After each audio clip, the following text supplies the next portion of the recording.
Welcome back to the whole podcast, Casey. I'm your co host, Kirby Huff. Martin's not with us today, so we're just going to let the ladies talk. So, here with me today, I have Kate Hwang. She is our adaptive sports coordinator. So, I'm just going to let her introduce herself. Awesome. Thanks, Kirby. Yep. My name is Kate Hwang. I'm the Adaptive Sports Manager here at The Whole Person, and I'm very happy to be here. Thanks, Kirby. Awesome. We're so happy to have you because we got a lot of important stuff to talk about today. So, first of all, how did you get involved with adaptive sports? Actually, I didn't start out in adaptive sports. I really started out in law enforcement.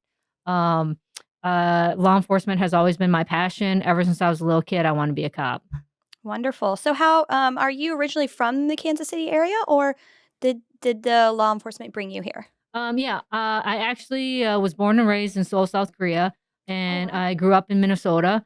And so, Oh, I heard that accent yeah, a little bit. I that, never noticed it until you said the Minnesota. O's are a little long, and the A as well is a little long as well. So when I say like big, the A really kind of get drags out there a little bit. I like it. I like it. Okay, so you grew up in Minnesota then, and then you came to Kansas City for law enforcement. hmm Um, so what? How did you get out of law enforcement and with the whole person into adaptive sports? Yeah, it's kind of one of those things where people always say like you just kind of fell into it, or like the whole God's plan sort of thing. It just um I like I said, I always wanted to be ever since I was a little kid. I grew up in the 80s. We grew up on in a rural community, so all my friends, we'd play outside and play cops and robbers and all Yeah. those things, and I knew from an early age, I wanted to be a cop. My parents, my sisters and brothers, they all kinda went into education. I was the black sheep, just always wanted to be a cop, cop, cop, cop, cop, cop, cop, cop. That was Well, just great for following your right. dreams. I mean, I wanted to be a teacher, but I never did it. But, so I in high school, never went to a was boring, never went to a party, stayed clean. And then in college, of course, I took the course of, getting my degree in law enforcement, and then, uh, got my degree in law enforcement and got through college fairly quickly because I knew I wanted to go to a police academy. Sure. And, Wait, back up just a sec. Where did you go to college at? I got my degree at Winona State University, which is a border town right there in Minnesota and Wisconsin. Okay. And, I graduated right before 9/11 happened. So I had my dream job was going to New York City and being a New York City police Wow, officer. that's intense. So, but of course 9/11 happened, unfortunately, and, my application there got backlogged, of course, with all the tragedy that was happening. Everything just got backlogged, of course. But my kind of backup was Kansas City. I had a professor that just was a retired officer, and he just loved Kansas City, and so he pushed all of his students to at least try and go out for Kansas City.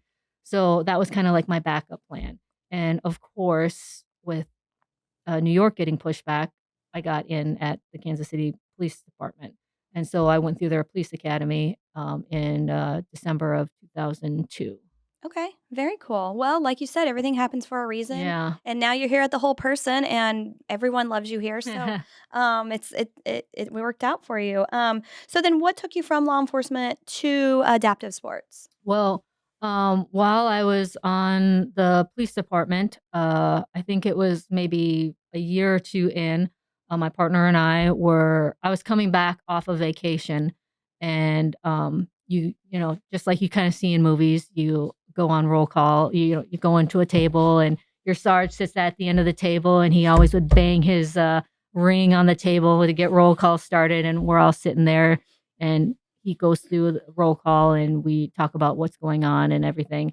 We get out into our squad, and, my partner is showing us, what's been going on since I've been gone, because I think I was gone for, like, a week or 2, and he's telling us everything that's happened in our sector. And apparently, there's some bad stuff that was happening in our sector, and, they were telling me, "Hey, this whole area is kind of like blackout. Sarge doesn't want anything moving. He doesn't he wants tickets. He wants, a high maintenance area." I'm like, "Okay, that's fine." common for it to happen if there's, a lot of bad things happening in a certain area of the city that they want extra police presence. So I'm like, "Okay, not a problem." So after my partner gets done telling me this, we observe a vehicle parked the wrong way on a street. I'm like, "Okay, we can go ticket that vehicle." Super easy to do. The vehicle wasn't occupied. It was just parked the wrong way. A simple non-moving ticket parking Sure. violation. So we get all the information like the car, vehicle, make, model, all that stuff. We just have to get the VIN number. Well, we get all that. We hold ourselves, go back, come back around, hold ourselves out on the uh, vehicle stop, and all we have to do is put the ticket on the windshield and then write the VIN number on the ticket as well. Well, to make a long story short, um, somebody who's the vehicle, probably the vehicle owner, was watching from their house and was not happy that they were getting a simple $25 ticket. For parking the wrong direction. Mhm. So And just park the so other way and so they came down, they were causing a scene, then it becomes another ticket, becomes another citation. They rip up the ticket in a million pieces. were you alone or did No, you it have was someone with you? we were riding a two-person crew, Okay. and before we can get back in the squad, they ripped it up in a million pieces, starting causing a scene, so we hold ourselves out now on a ped check, but as we key up the mic, you can hear this individual, "Ah, mother all the expletives. Angry. And when you key up your mic and you can hear the rage and the anger, the other officers can hear that too, and they can normally tell. It's like the spidey sense, you can normally tell what's gonna happen next. So you can automatically hear other officers, 221, what's the location? 222, all the other officers are saying, "Where is this vehicle at? We're gonna go help them out. We're gonna make sure other officers are there," Make sure you because guys they are safe. they know what's coming. Yeah. And so you can hear dispatch putting out our location because we've already held ourselves out. And you already know what's gonna happen, and you're just like, my partner's on the driver's side, I'm on the passenger side." And I look at him and I'm like, "Yeah, we know what we have to do. We have to get out and hold ourselves out on the ped check." And I'm still in the car. I'm trying to open up my car door. He's getting out of the car, and I can see out of the corner of my eye this big fist coming around like this, getting to swing on my partner. He's not the biggest guy. And I'm like, ugh. And so as I key up again, I hit my officer needs assistance button, and it puts out this horrible tone, and it's called like a assist the officer tone. It's like a doo doo doo doo doo doo like that. And when you hear that noise, all the squads in the area will come to you To assist. to assist you. And I can see out of the corner of my eye that there's like 5, 6 other guys out of that house coming down towards us. Oh my gosh, there's only 2 of you. Yeah. And so I knew that we were in trouble, and as I'm trying to get around to him, I can just feel this like this, and it's just the rest of that house coming, and you just feel this whole weight, like, kinda going like that, and the only thing that I can think of is just like, "Oh gosh, we're in it now," and I just remember that, like, I just don't wanna be shot with my duty weapon, like, that's, like, one of your worst fears. Well, I was just like, "Well, I think you clearly just know that, like, 1, you don't wanna die, but, like, I think it's, like, embarrassment for a cop, like, you don't wanna be shot with your own gun, like, I'll never live it down." Right. But, so I was just like, "Just don't get shot with your own gun. Just don't get you'll never live it down, Kate."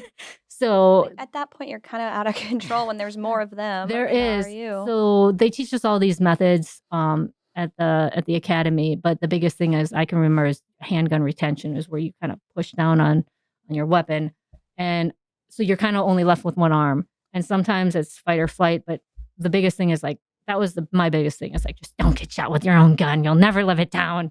And Right. so that was my biggest thing. So I really worked on the handgun retention, but that leaves you open to so many blows. And that's unfortunately on my case is what happened to me is I sustained a lot of head injury, a lot of blows to the face and head. And then the ultimate one was as I was so concerned with trying to do a arm bar on someone as I was like I had one person like this.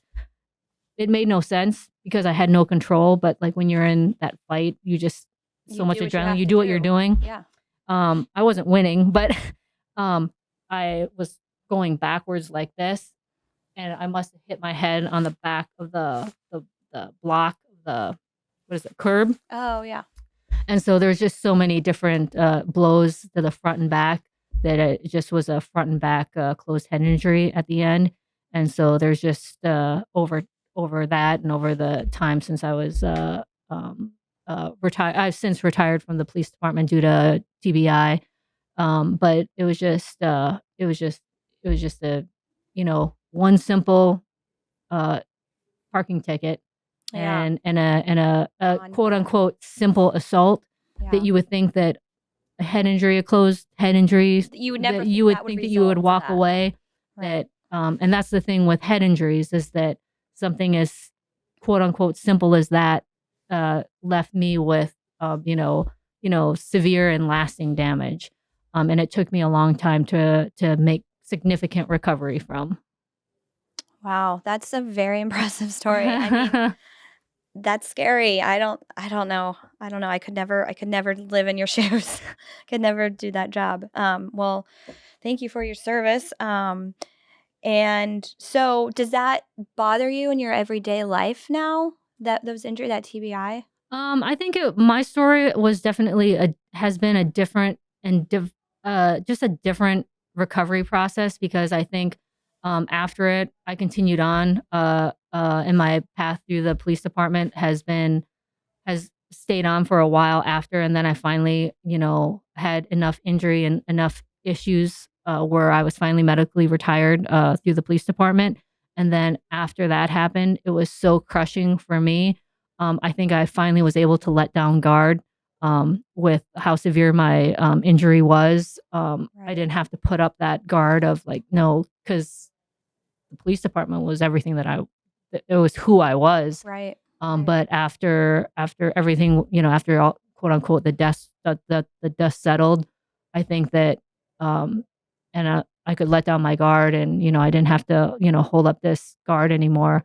It was completely devastating for me. Oh, I'm sure. I Um, can't imagine what that would be like uh, to go through. yeah, I lost. I mean, I lost my husband. I lost my identity and my position, friends, career. That's a lot It's all at the same definitely, time. yep, all within like a year, 2 years. It I think people with any disability can relate to the loss of a injury. Sure. Sure. Well, I mean, as you know, I'm visually impaired. I have that invisible disability as Mhm. well. So, and it's hard. It's hard to just, especially when you're like meeting new people, you can't Yeah. just come up and say, "Oh, I have this." So later I may not remember you, or like that's Mhm. me. Like I may not recognize you. So for Mhm. you, I can't imagine it would be very similar having to tell people, but it's not the most comfortable conversation to have with somebody you first meet. Mhm.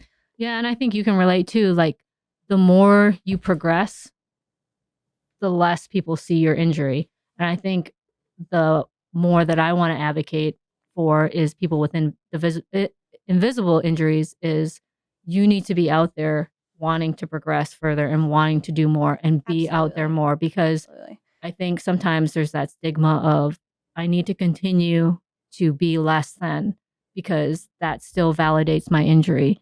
And I think that that's the wrong message that we send people. I think people with visible and individual and invisible injuries, I think being able to continue to progress and get better and be more is the biggest thing that you can do for your community. Absolutely. Well, and also too, I know you're very much into fitness, wellness and fitness as I am. And it's again, that's a whole mindset that you have to like um set yourself up for, like it's interesting to you or it's interesting enough to you that you want to maintain a certain wellness physique or just being overall healthy. So I know that it's not always easy. I always have people tell me like I don't know how you're so motivated, but the motivation like pushes me. I need that motivation to stay in with with my goals And I know that's the same for you. Is there anything, like, particularly that helps you maintain that mindset, or is it just your injuries just in a whole? Um, I don't know. I think that everyone has their own motivation for everything that they do, and I think they everyone has to find what motivates them. I've always loved sports and I've always loved fitness, and Yeah, so, same. yeah, exactly, and people that know, and, I think that that's what, got me back healthy is wanting to be able to do more, and the more that I've been able to get healthy mentally, spiritually, emotionally, and physically, they're kinda like just a huge kinda triangle that all fit together. I think that that's just gets me closer to every one of my goals, but, Right. yeah. And I feel, all of our consumers, your athletes look up to you, and I feel like that really motivates them. Like your story really motivates them and helps them be better and want to compete more and train more. Um, and obviously, all this greatness came to this amazing award that you had won recently. So let's tell the listeners a little bit about that award and the name and how you achieved that. Well, I've been blessed. The Kansas City Sports Commission was nice enough to grant me the Game Changer Award, win for KC Game Changer Award, and I accepted that last month, along with four other amazing women. And it was a great opportunity to meet a lot of great women and be on stage with just amazing achievers. So it was a great opportunity to meet a lot of great people. Well, congrats on that Thank again, you. and, and it's awesome that you've met those women. Winning that award is one thing, but then to meet the people along with that is just more motivation, like, you all meet each other, you're all in it together, you're all doing the same things, and it's just nice to know that there are other peers that are doing what you're doing. So let's see, were you on, like, channel 41 with this? Was there something with that as well? No, I think Just our little Kansas City star? I think that they were featuring our athletes getting ready to compete at the Kansas City Ultimate Games. We've got that coming up. Okay. The Kansas City Ultimate Games is being held in at Baser, Kansas, in the Baser Linwood High School. That's going to be June 13th through the 16th. It's going to be our inaugural season. We're going to host the 5K cycling, bocce ball, and para powerlifting. That's under the Move United banner. We're very excited about this event. And anyone who wants to participate, they can just go online at www.kcultimategames.org and sign up. So let's go. Yeah, absolutely. Well, you basically answered all the questions about the event. I'm very excited because there's nothing like this in the Midwest, right? You know, the Midwest is slowly catching up to our East Coast, West Coast, and Southern counterparts. But yeah, we've got some work to do here in the Midwest. But thanks to the Whole Person and a lot of other great organizations in the Midwest, we're finally starting to kind of catch up to our East Coast, West Coast brothers and sisters. Yeah, absolutely. So, will you be competing in these games? Um, If so, like, what Yeah, sport? for the KC Ultimate Games, I will be running around with my head cut off. Yeah, yeah. I'm like, do you have time to compete? I'm hoping that I might be able to get a competition in this summer. I know I'll be taking athletes to a lot of the Move United competitions and supporting them and being able to make some of their first competitions. I think I will be doing a 50-mile gravel competition Unbound. I'm super excited about that. That'll be my first whack at gravel racing. Yeah, I've heard about these races. They're Yeah, intense, so but I'm not exact you can 100% do this. yeah, so we'll So see you have about that that. you're working Yeah, towards if you're not able to compete at the yeah, KC. yeah, we're working on the balance on the bike. It's not all there, but we're working on things that isn't easy to do right now. But Yeah. so it'll be interesting. Yeah. Well, I'm excited to hear how that adventure goes and cheering you on as always.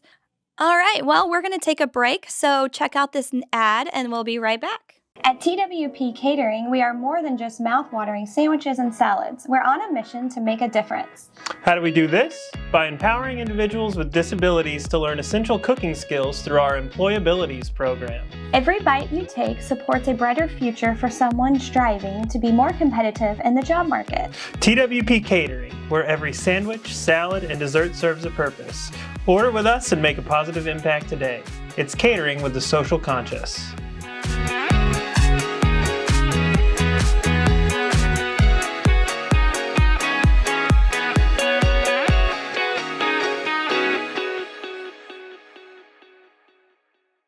All right, welcome back. So we have just a little bit more to cover here with Kate. What do you see for like upcoming events or the future of adaptive sports? Honestly, the future of adaptive sports is going to just continue to keep growing.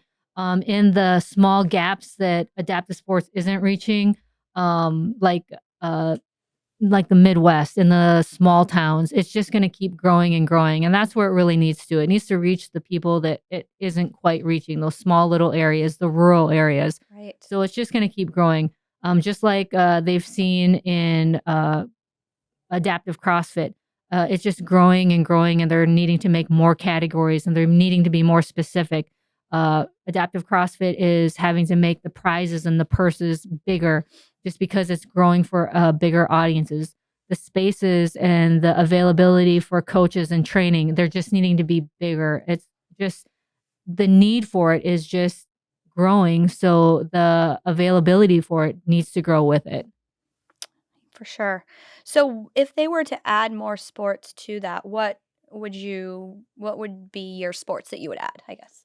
My favorite right now, especially that I'm starting to learn, is track and field. I think a lot of adaptive athletes that have come from that or haven't been born with it, been born with disability, or that have come from trauma, which I don't know if I'd take a rough guess.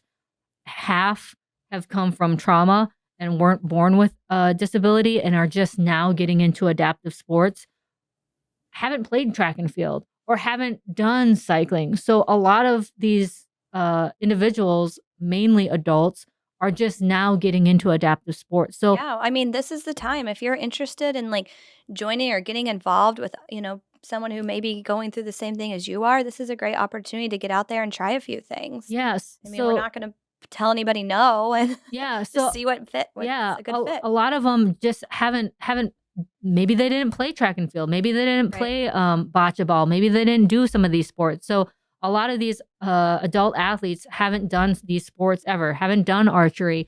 So, don't be afraid to participate. There are a lot of people that are first timers that are just, getting their feet wet in, these adaptive sports. So, go ahead, try it. Try all the sports. That's what we always tell people. Try all the things their first year, their first 2 years.